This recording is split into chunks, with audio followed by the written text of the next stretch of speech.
Hello, hello, and welcome to the weekly wrap only on Ken's 5 Plus. I'm your host, Audrey Gaslodano. We want to get you up to date on some of the biggest stories of the week so you can stay in the know.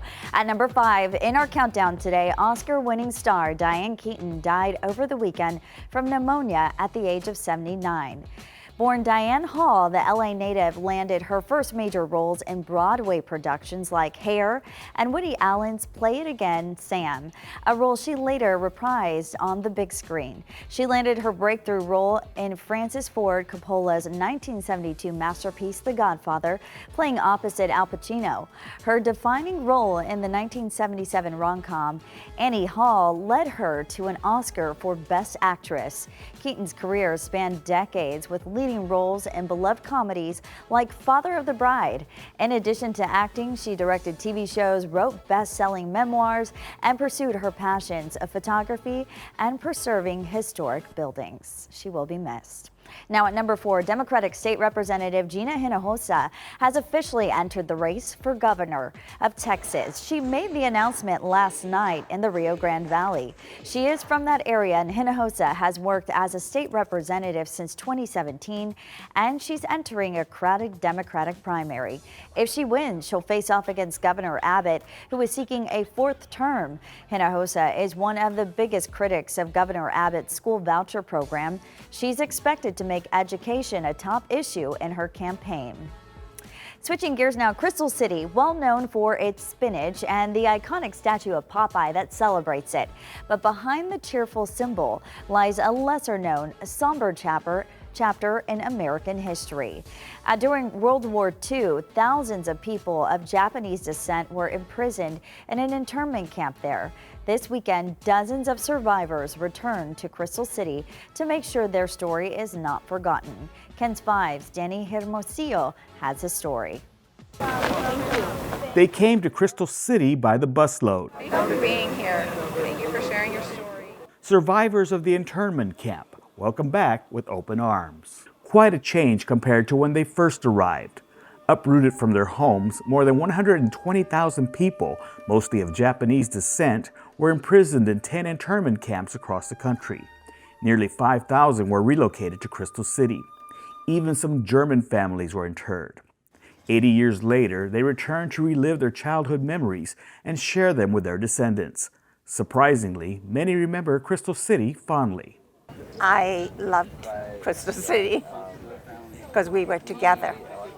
And to me, if the parents are reasonably happy with each other, kids are happy and feel secure. Elsa Higashida Kuro's family was among 1,800 Japanese deported from Peru to the U.S. in a failed prisoner exchange plan. While her family was split up for 6 months, they finally reunited in Crystal City. I grew up with the stories because my father was also interned here, and so both sets of parents and both sets of grandparents, my aunties and uncles on both sides. And so I grew up with the stories. Sumiko Okazaki. Jitsu Yokota. The names of those who died in the camp were read in prayer, while the descendants of other prisoners made note of their names, ensuring they will not be forgotten. For those who weren't able to make the pilgrimage but still want to learn about the history of the internment camp, Crystal City has a full-time display dedicated to it at its local museum called My Story. It is a very important, crucial part of our history. Sadly, the education of it has not been very shown. People aren't very aware of the history unless they were here during that time. So our goal right now is to continue to educate our younger society on what has happened here in Crystal City. While most here agree that the internment camp carries a dark lesson that we should be leery of repeating, for the survivors, they're grateful that the city embraces them and their shared history. it means a great deal, and to have the people who's running the city being so hospitable, I really appreciate that. In Crystal City, Danny Hermosillo, Ken's 5. The weekly wrap is back after this. Go ahead. Take a look at the faces of San Antonio Zone.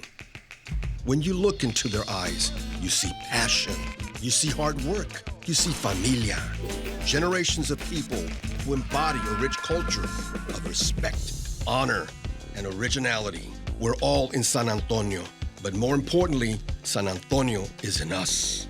It's what makes us special. It's why we're proud to be San Antonio's own.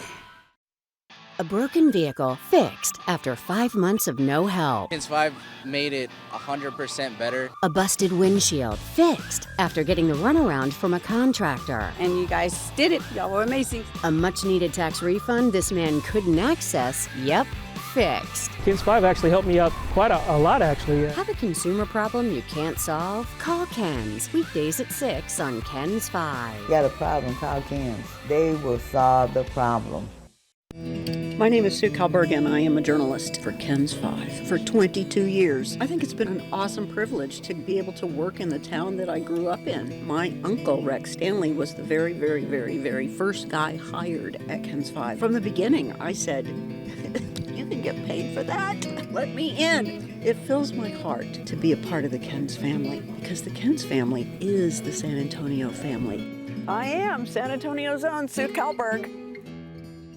We want to get you breaking news right now. Here, let me show you the police activity. New insight into a deadly police shooting. We just got an update from fire officials. We'll continue to keep you updated. Stream extended coverage, live or on demand, right here on Kens 5 Plus. At number 3 now in the weekly wrap, new committees have been created to investigate the deadly flooding in Texas. In September, lawmakers passed new rules for Texas youth summer camps. The Texas Department of State Health Services will be responsible for overseeing the camps now. And as for the new committees, their goal is to make sure all rules are being followed. State Senator Jose Menendez, who represents our area, will sit in one of the new committees. We understand camps are important to the community is important to us, but the most important thing is the safety of every single child. I don't want to have any of the issues repeated. We didn't have cell phone service, we weren't aware, we didn't know. All these things, I want them to stop. All eyes will be on Camp Mystic. The lieutenant governor says they have not testified on what happened that day. As for camp leaders there, they say they look forward to working with the committees. Now at number 2, a new UTSA poll released Wednesday shows voters are still split on Project Marvel and the 2 ballot measures that could fund it. The survey found Proposition A, which would use hotel and rental car taxes to upgrade the Frost Bank Center and Freeman Coliseum, has about 44% support, with 41% opposed. But Proposition B, which would help pay for a new Spurs arena, has 40% support and 46% who are against it. Pollsters say many voters remain undecided ahead of Election Day, which is happening November 4th. And it's a San Antonio staple built on barbecue, family, and faith in hard work. For more than 70 years, Bill Miller Barbecue has served brisket, pies, and sweet tea with hometown pride. Now the company's entering a new era, one that could double its reach across the state. Kens 5's Alicia Nieves got an exclusive look inside their new headquarters. It's a fresh start for a San Antonio classic. This is the single biggest project in the history of the company that we've ever taken on. After more than 50 years downtown, Bill Miller Barbecue has a new home on the west side of Highway 90 and 151. A place where tradition meets growth and family roots still run deep. None of those buildings downtown were designed for what they functioned as when we used them, right? They were an old tire facility for Goodyear, actually, and an old leather plant. The new headquarters, a 335,000 square foot facility, brings every part of the operation under one roof for the first time. From the bakery and meat plant to salad dressing and sweet tea, it all starts here. Since we've been here for a few weeks, the number of applications that have come to the front door, and I asked the people, is that a sign of the job times or the job market? And they say, no, it's because of the look of this new facility. People want to be a part of this. Sunday, 400 managers and their families toured the new space, seeing firsthand where the food is made and where the future is headed. The old building served its purpose, but we were out of space. They took the zip codes of all my employees, and they found out where the majority of them lived, and that's how they arrived to build the plant in this area. I did not lose one employee moving over here. For plant manager Dale Sims, this moment hits home. He started nearly 50 years ago as a busboy and helped design this very plant. The set of drawings that they came up with, I took it to the employees at each room and let the employees make changes on what they thought that they could. So the employees had a lot to do with the floor plan of the new plant. For commissary manager Lupe San Miguel, who started as a dishwasher more than 4 decades ago, this move puts bigger dreams within reach. It's like selling your house in 1950 and coming into a condominium because we got more space, it's better, a new facility. We can expand more, we can make more bill millers, and we can hit maybe 125, 150. Every morning by 5 a.m., trucks roll out loaded with fresh bread, tortillas, and barbecue cooked over Hill Country Oak. I mean, I lived over there by 281 and 1604, our store number 47, and that's where I started as a linesman there. Our biggest challenge at our last location being downtown, you can't really grow, you're stuck in that confined area. Here, there's room for double the amount of barbecue pits. Here, there's room to serve double the amount of restaurants. We ought to have 30 or 40 stores in Austin, Waco, Temple, Killeen, the whole IH-35 corridor. So we go anywhere that there's growth. What started as a simple idea from a man selling eggs on a scooter 75 years ago has grown into an unstoppable empire. Bill Miller Barbecue, proving San Antonio flavor, still starts right here. We just want to, show the world we're here. I mean, we're not going anywhere. Alicia Nieves, Ken's 5. Definitely a San Antonio staple. Stick with us. We're going to be right back. Go ahead. Take a look at the faces of San Antonio Zone. When you look into their eyes, you see passion, you see hard work, you see familia. Generations of people who embody a rich culture of respect, honor, and originality. We're all in San Antonio, but more importantly, San Antonio is in us. It's what makes us special. It's why we're proud to be San Antonio's own. Talked to this police officer, and she told me to call Ken 5. Every week, Ken's 5 is looking out for San Antonio's own. The next day after you left, they sent a professional AC guy, and my AC's working now. If you've been wronged by someone, it was shocking. Clearly something went wrong. Or a business, I couldn't believe it was happening. Just call Ken's. Weekdays at 6, only on Ken's 5. I got my vehicle back. I'm rolling again, so call Ken 5 to help you if you need help too.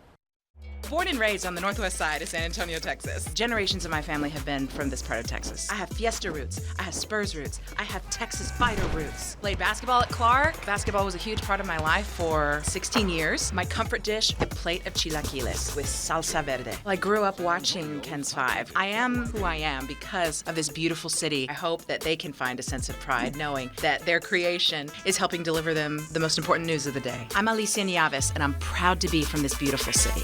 If you want a meal that will make you say, So good! That is fantastic. Catch Neighborhood Eats, where we find the best local restaurants. Streaming now on Ken's 5 Plus. Welcome back. Right now we want to get to this week's Quick Hits. Ken's 5's Meredith Haas is reminding us of why some things may be tasting a little more salty and why watching the sun a little closer might be important. Who knew vinegar would be the next step in helping wounds heal? Well, scientists are supercharging it to do just that. Researchers have recently enhanced vinegar's antibacterial properties by fusing it with cobalt-based carbon nanoparticles. It's helping wounds heal faster and fight off infection. And there are some new particles being found that could be the key to sleep. Basically, studies are looking more into our microbiomes and how they're connected to our brain, basically saying that our sleep is not just dependent on our brain function. It's also reliant on this bacterial molecule that is present in the brain and fluctuates with sleep patterns. And apparently the way you breathe could have an effect that's a little bit psychedelic. Researchers are finding that ventilation breath work while listening to music has been associated with reports of blissful states of reduced negative emotions, while also increasing blood flow to emotion-processing brain regions. Thank you for watching this week's Quick Hits. I'm Meredith Haas. I'm gonna have to try that. All right, and at number 1 in our countdown, tearful reunions in both Israel and Gaza this week as Israeli hostages were freed from Hamas captivity and Palestinians were let out of Israeli jails. Bulldozers began clearing mountains of rubble in the war-torn region. Families say the return of all of the remains is a key element of the ceasefire agreement, even as all 20 living hostages freed Monday reunited with loved ones. President Trump arrived back to the White House Monday. He says he's committed to his 20-point peace plan and says the next phase will focus on rebuilding Gaza. Thanks for joining us for this week's episode of the Weekly Wrap, only on KENS 5 Plus. We'll see you next week with all your other headlines. Bye, guys.